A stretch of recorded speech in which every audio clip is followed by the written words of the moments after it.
stroll through the park, watch the children swing, the oaks bow, and privately think of the hours we swung and bowed ourselves. Wearing the expressions of adulthood, we enumerate the discoveries of various philosophers, point to the gibbous moon in the blue sky, and call it gibbous. The sunlight crowns everyone. A tow-headed boy catches your eye. He holds out a ball to a little girl. I wish I knew you as a child, you say. We would have played together. You would have known a child more given to books and strange musical instruments than child conversation. And though children own all expressions, I stored up smiles for what seemed like weeks. When one finally broke, it was so large and crooked, my right eye would close. You with your sudden crown and hands worn by use, this is the face I turn to you now.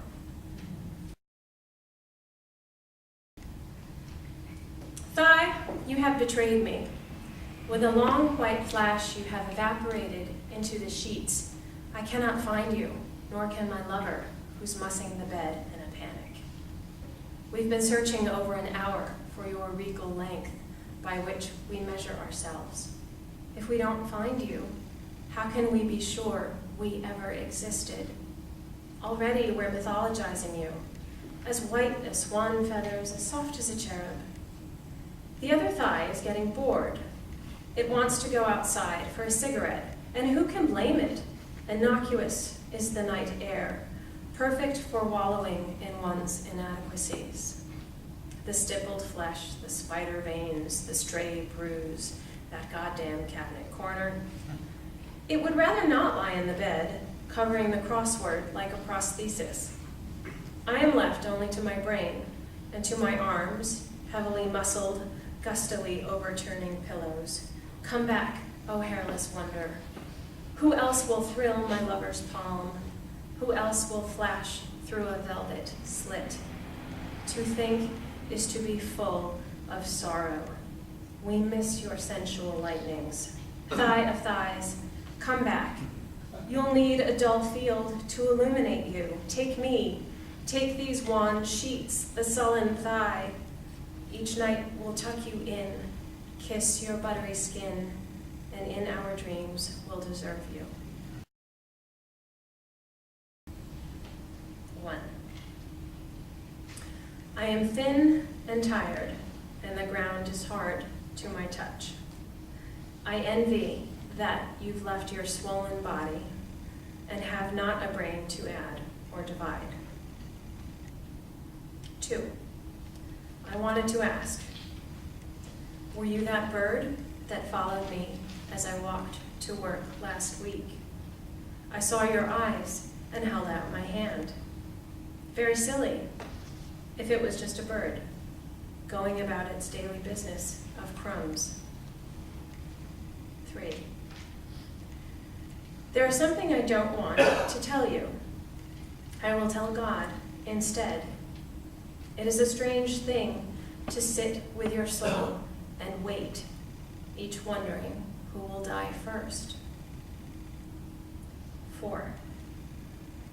There are still 2 of us. People say we've become lovely young women.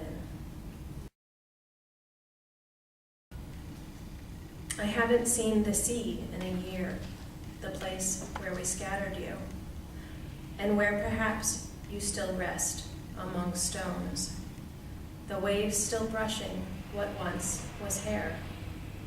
There, the waves settle into their own quiet, the way unquiet things do, when they have repeated themselves so many times they have become lost.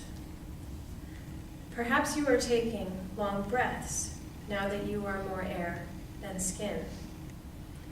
Not even the gulls can spy where you are, a cloud no larger than a fingernail.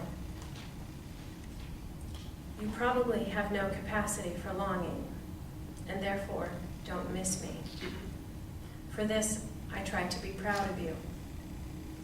but I miss the sea and those things quiet that settle as night settles when there is no moon, calmly, darkly, certain of its color.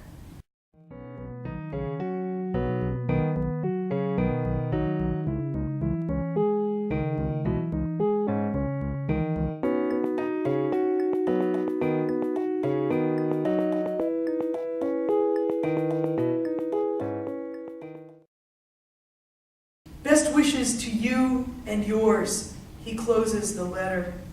For a moment, I can't fold it up again. Where does yours end? Dark eyes pleaded, what could we have done differently? Your family, your community, circle of earth, we did not want. We tried to stop. We were not heard by dark eyes who are dying now.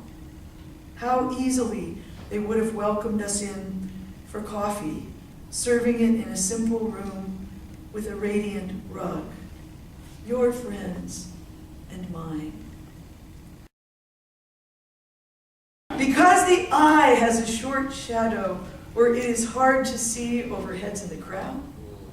If everyone else seems smarter, but you need your own secret, if mystery was never your friend, if one way could satisfy the infinite heart of the heavens, if you like the king on his golden throne more than villagers carrying baskets of lemons, if you wanted to be sure his guards would admit you to the party, the boy with a broken pencil scrapes his little knife against the lead, turning and turning it as a point emerges from the wood again. If he would believe his life is like that, he would not follow his father into war. Look at those mansions. Don't you wish one was yours? Actually, I like little houses, less to clean. I wanted to live under the roots of a tree, like the squirrel family in the picture book when I was small. I'm still the kid dreaming of the lives she'll never have, but guess what? Maybe she doesn't want them. Some houses wear their Christmas lights till February 6th. I always feel like celebrating when everything is over. I belong to the secret clot of renegades that prefers regular days. Trash days really excite me. Thank you. Before you know what kindness really is, you must lose things. Feel the future dissolve in a moment, like salt in a weakened broth. What you held in your hand, what you counted and carefully saved, this must go, so you know how desolate the landscape can be between the regions of kindness.